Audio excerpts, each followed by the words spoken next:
सुप्रभात बच्चों, आज हम आपकी पाठ्य पुस्तक हिंदी के पाठ 16 का अध्ययन करेंगे, जिसका शीर्षक है पत्र लेखन। तो चलिए पाठ को पढ़ते हैं और सीखते हैं पत्र लेखन का कार्य। बच्चों, ये पाठ हम खंड ख रचना के अंतर्गत पढ़ेंगे। पाठ 16 पत्र लेखन। पत्र का रचनात्मक कार्यों में बहुत महत्व है। ये हमारे मन के विचारों को प्रकट करने का एक प्रमुख एवं उपयोगी साधन है।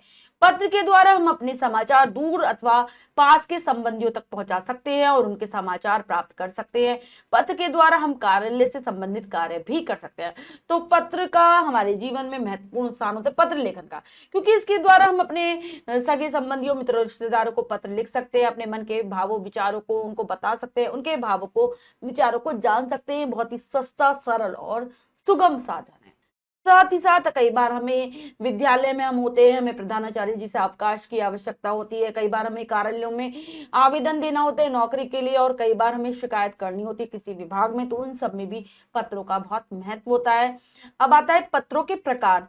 पत्र सामान्यतः 4 प्रकार के होते हैं। पहला है निजी पत्र। इनमें अपने सगे संबंधियों, मित्रों आदि को भेजे गए पत्र सम्मिलित किए जाते हैं। फिर आते प्रार्थना पत्र। इन पत्रों में अवकाश यानी कि छुट्टी, नौकरी आदि के विषय सम्मिलित रहते हैं। ठीक है, जैसे हम स्कूल में देते हैं प्रार्थना पत्र प्रधानाचार्य जी को, या फिर हम नौकरी कर रहे होते हैं तो वहां पर भी हमें देना पड़ता है ये। फिर आते हैं व्यावसायिक पत्र।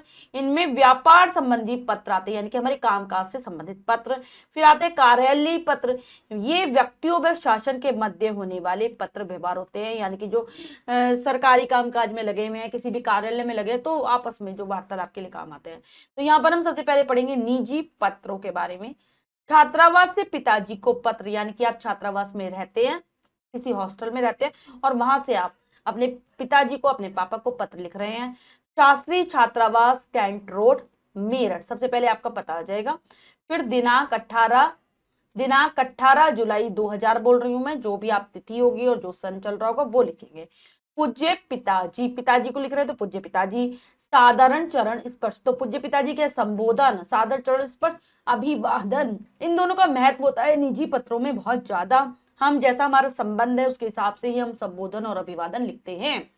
मैं यहाँ सकुशल हूँ, आप सबकी कुशलता की कामना करता हूँ। आपका पत्र मुझे कल प्राप्त हुआ, जिसे पढ़कर हार्दिक प्रसन्नता हुई। मैं जानता हूँ कि आपको मुझसे बड़ी आशाएं हैं। मैं आपकी आशाओं को पूरा करने हेतु पूर्ण प्रयत्न कर रहा हूँ। अर्धवार्षिक परीक्षा में कक्षा में मेरा प्रथम स्थान था। आपके आशीर्वाद से कुशल अध्यापकों का मार्गदर्शन मुझे मिल रहा है। मुझे किसी बात की कोई परेशानी नहीं है। यानी कि जो भी आप बताना चाहते हैं वो बात यहाँ पर आएगी, यानी कि विषय वस्तु के अंतर्गत। फिर माता जी को प्रणाम तथा सरिता को आशीर्वाद, ये पत्र का समापन है। आपका पुत्र वैभव, जो संबंध होगा वो बताएंगे और फिर नाम लिख देंगे। ठीक है, एकदम सरल भाषा का प्रयोग करेंगे, छोटे छोटे वाक्य, और पत्रों को कभी भी ज्यादा विस्तार नहीं देना चाहिए। इन बातों का ध्यान रखेंगे। अगला पत्र पढ़ते हैं। अपने नए विद्यालय के संबंध में मित्र को पत्र। आपने आपने नए विद्यालय में एडमिशन लिया है, ठीक है, दाखिला हुआ है आपका, और उसके बारे में आप अपने मित्र को बता रहे हैं।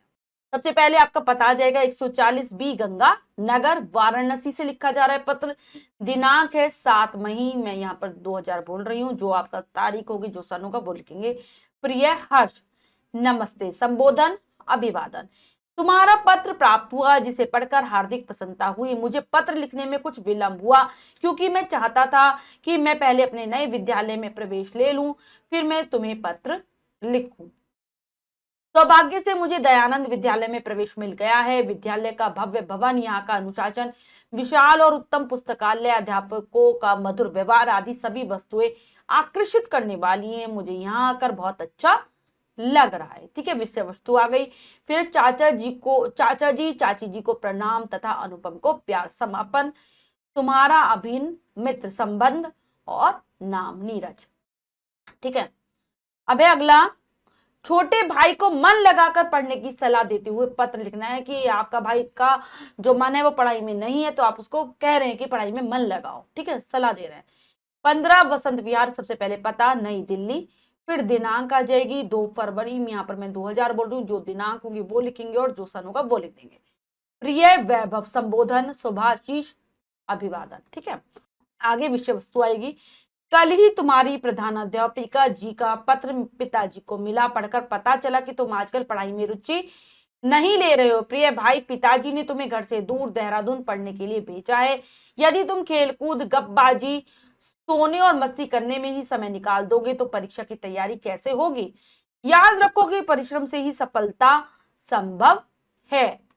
अतः अपना ध्यान पढ़ने में भी लगाओ, समय तालिका बनाकर अपनी दिनचर्या उसके अनुसार चलाओ। याद रखो, मन लगाकर पढ़ने से ही तुम माता पिता के सपने पूरे कर सकते हो। मुझे आशा है कि भविष्य में तुम फिर कभी शिकायत का मौका नहीं दोगे। शुभकामनाओं के साथ, तुम्हारा बड़ा भाई राहुल। ठीक है, ऐसे लिखेंगे। अब मित्र को जन्मदिन की बधाई देते हुए पत्र, आपके मित्र का जन्मदिन है और आप उसे बधाई दे रहे हैं, उसके लिए कैसे लिखेंगे। सबसे पहले पता 18 मुखर्जी नगर, दिल्ली, दिनांक 28 नवंबर 2000। ठीक है। प्रिय मित्र कमल, सप्रेम नमस्ते। कल ही तुम्हारा जन्मदिन का निमंत्रण पत्र मिला। यह जानकर प्रसन्नता हुई कि तुम अपना 11वां जन्मदिन बड़ी धूमधाम से मना रहे हो। मित्र, खेद है कि अगले माह परीक्षा शुरू होने के कारण मैं तुम्हारे जन्मदिन के समारोह में उपस्थित नहीं हो सकूंगा।